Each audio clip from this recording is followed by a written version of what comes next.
با سلام خدمت شما ملت نمک نشناس، عروس سفیر می باشم. مدتی نبودم عزیزان، بیزی بودم، مشغول طراحی و رنگسازی و رنگدوزی و دورو بودن و سرو بودن و اینجور چیزا بودم.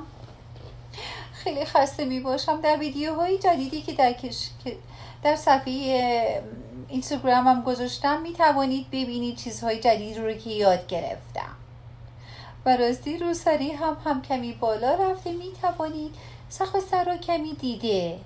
آره، بوی آزادی می آید.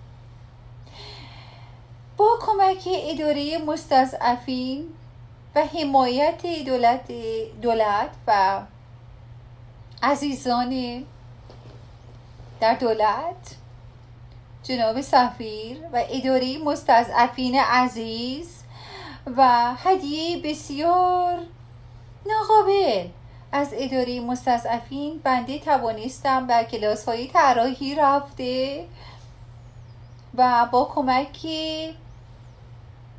چطور موردش رو برده ها.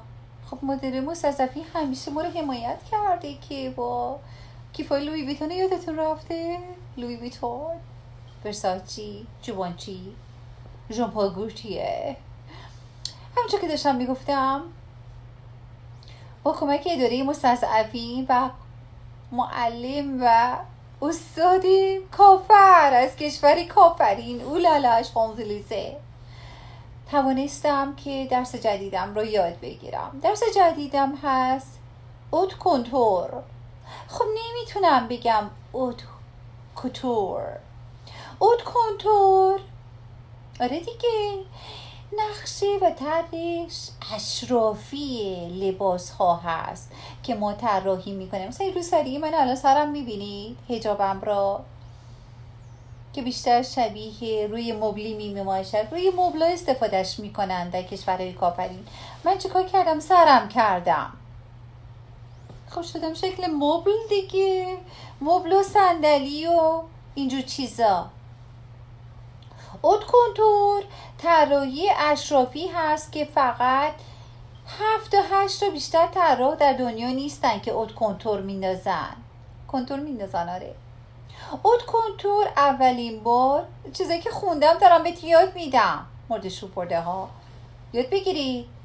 مخصوصا خانم های بازنشستگان که در خیابان ها هستید، اعلامیه گرفتید میگین حقوق ما کو، زنان کارگران، مادران شهدا، اینا همه برای شما است. برای کی یاد گرفتم؟ پس یاد بگیرید اوت کنتور، طرح اشرافی طراحی. همونجور که داشتم میگفتم خواهران عزیز، بله این خشتک را من طراحی کرده روش اوت کنتوری. اوت کوتور، اوت کوتور یعنی کنتور. دفعه اولین بار توسط یه طراحی که از کشور اربابمون میاد انگلیس. آره دیگه، رو سرمون جا دارن. چطوره؟ طرف انگلیسی بود، از خودمون بود، اربابمون بود، توسط ایشون انجام شد. کردیش اوت کوتور. چیز بسیار اشرافی می باشد، گران می باشد و فقط تعدادی تک شماری می توانن اون لباس های اوت کنتور را بپوشن. هر کسی که نمی تواند بپوشد. مثلا بسیاری از زن آخونهایی که قبلا خر سوار می شدن در دهاتشان، تعدادی تک شماری از اونها می توانند سوار شوند، بپوشن لباس های اوت کنتور را زیر حجابشان. بله، با پول شما. اون لباس ها بسیار گران می باشد، همونجور که گفتم. مثلا هر هنرپیشه هالیوودی که نمی تواند بپوشد، اما زن حاج آقا فلانی می پوشد. هر لباسی ممکن است $200,000 $300,000 با پول نفت شما میسر است. بله، بوی گند عرق، بوی پیازداغ. جنیفر لوپز گاهی وقتا آرزو دارد که آن لباس ها را بپوشد. با این خشتک بسیار می رود. بله. دیگر اینکه خواهران، این اوت کنتور چیزی هست که هر کسی نمیتواند طراحی کند. البته من به اجازه و به حمایت و کمک اداره مستضعفین خیلی دوست دارم یک کنتوری طراحی کنم برای شما. اقتصاد مال خر است. بله، اقتصاد مال خر است.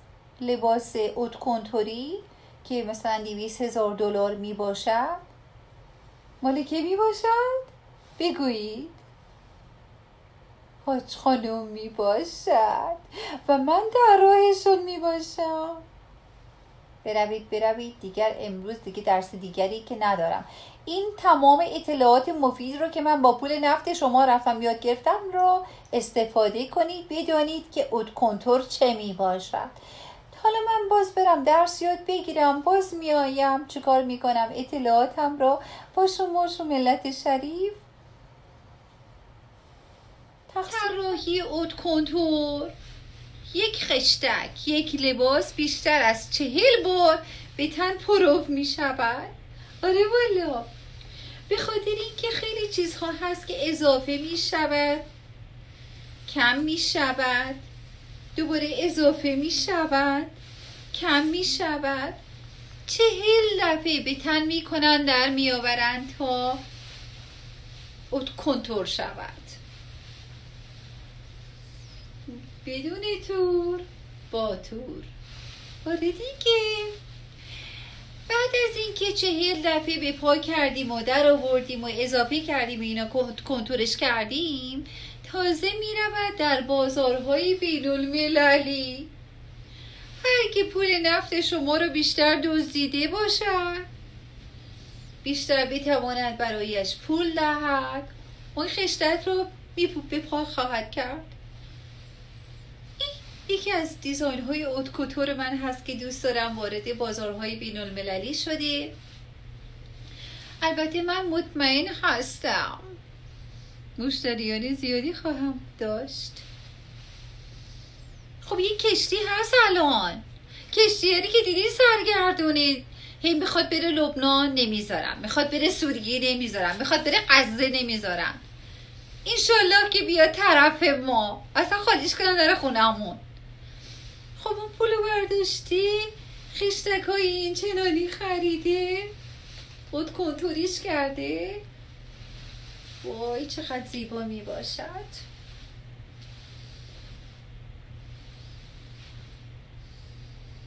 خوشتون آمد؟ دیدین من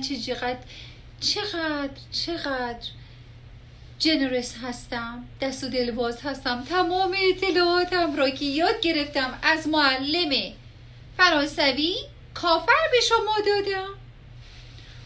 کنتور. بروید کنتورتان رو یاد بگیرید.